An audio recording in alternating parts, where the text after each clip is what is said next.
wararka ka imaanaya magaalada Baydhabo waxay sheegayaan in qasriga madaxtooyada dowlad goboleedka Koonfur Galbeed ee magaaladaas iyo garoonka diyaaradaha labaduba laga wareejinayo saacadaha soo socda ciidanka Itoobiya ee halkaasi jooga.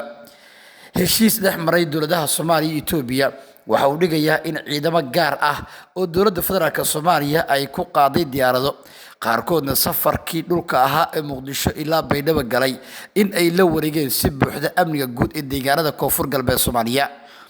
Ra'iisul Wasaaraha Itoobiya Abiy Ahmed oo la hadlay saraakiishiisa waxay u sheegeen in cashirka ka dhacay Koonfur Galbeed looga baahan yahay inuu ku dhaqangeliyo dhanka ismaamulada Itoobiya, sidaas awgeedna waxa uu qorsho yahay in ciidanka Itoobiya ay ka baxaan labada goob ee muhiimka ah waa garoonka diyaaradaha magaalada Baydhabo iyo qasriga madaxtooyada, halkaas oo la filayo in ay tagaan saacadaha soo socda gudoomiyaha baarlamaanka Soomaaliya Sheekh Aadan Maxamed Nuur Madoobe, mas'uuliyiin iyo xubno kale oo ka tirsan dowladda federaalka Soomaaliya kuwaas oo ka soo jeeda deegaanada Koonfur Galbeed Soomaaliya.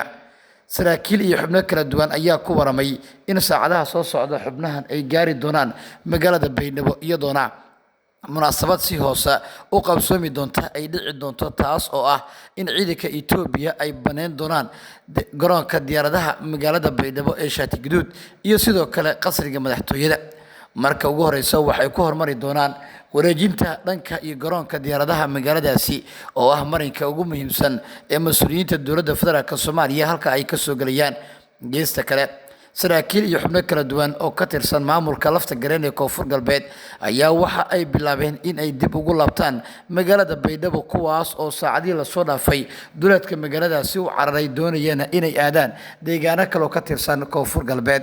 Ha yeeshee waxaa dhacay in saraakiil iyo mas'uuliyiin kala duwan ay durba bilaabeen inay sameeyaan dhaqdhaqaaqyo guud tiyo jirta iyo haddana waxay saraakiisha mas'uuliyiinta dowladda federaalka Itoobiya ay sheegeen inay ka dhabar taabasho ay ka wadaan marka la eego deegaanada Koonfur Galbeed Soomaaliya.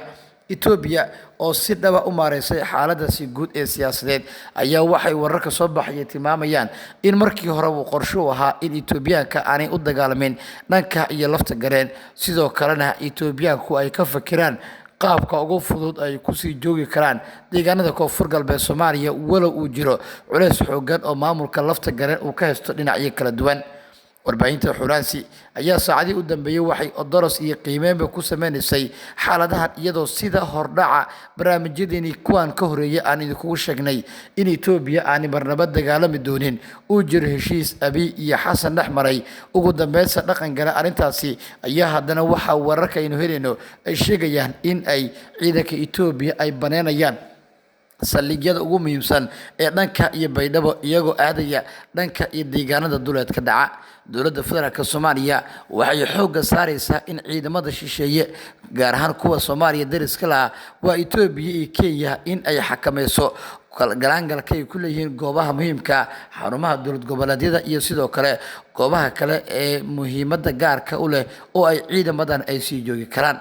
Abiy Ahmed oo doonaya inuu iska fogeeyo culayska ka imaan kara marka la eego faragelinta iyo xaaladaha siyaasadeed ayaa waxa uu bilaabay qorshe weyn oo la xiriira arrimaha hadda jira iyadoona dowladda Turkiga kaalin iyo door weyn ay ka qaadatay la hadalka Ra'iisul Wasaaraha Itoobiya Abiy Ahmed oo kala dooransiisay in uu doorto lafta gareen iyo in uu dowladda federaalka Soomaaliya xiriirkeeda sii wanaajiyo si meesha looga saaro wax walba oo keeni kara madmadow siyaasadeed. ugu dambeynna Abiy dhankaas uu go'ay. Siyaasiyiin ka tirsan xubnaha ka soo jeeda Koonfur Galbeed Soomaaliya gaar ahaan dhanka iyo Baydhabo ayaa muddooyinkii u dambeeyay waxay soo jeedinayeen in ciidamo Itoobiyaan ah oo aanay ku jirin howlgalka Midowga Afrika deegaanada Koonfur Galbeedna jooga oo military ah kuwaas oo xiran koofiyada ka baxsan midabka cagaarka ah ee ciidanka Afrikaanka lagu garanayo in laga saaro deegaanada maamulkaasi maadaama aan la ogeyn ujeedada iyo wadanaha gaarka halkaasi u joogaan. Dowladda federaalka Soomaaliya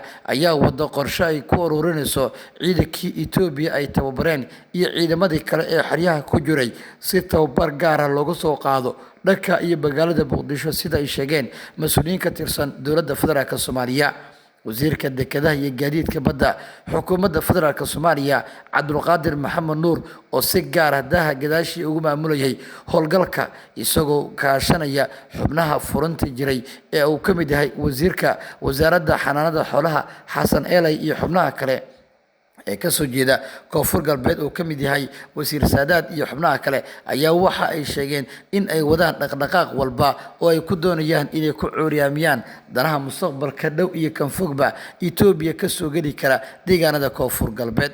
haddaba daawade ma taageersan tahay in ciidanka Itoobiya laga saaro xarumaha muhiimka ee deegaanada koonfur galbeed iyo gobolada kale si ay ciidanka dowladda federaalka Soomaaliya mas'uuliyadda amniga guud ay ula wareegaan si la mid ah aqalka dalka looga arrimiyo ee filla Soomaaliya oo aan jirin askari ajnabi ah oo xilligan sugaya amniga guud madaxda iyo sidoo kale madaxtooyada qaranka. wixii warar iyo dhacdooyin arrimaha ka soo kordha baahinteena tan xigta warbaahinta Xuraansi ku daawo oo aad ku maasan tahay daawashada iyo la socodka wararkayga.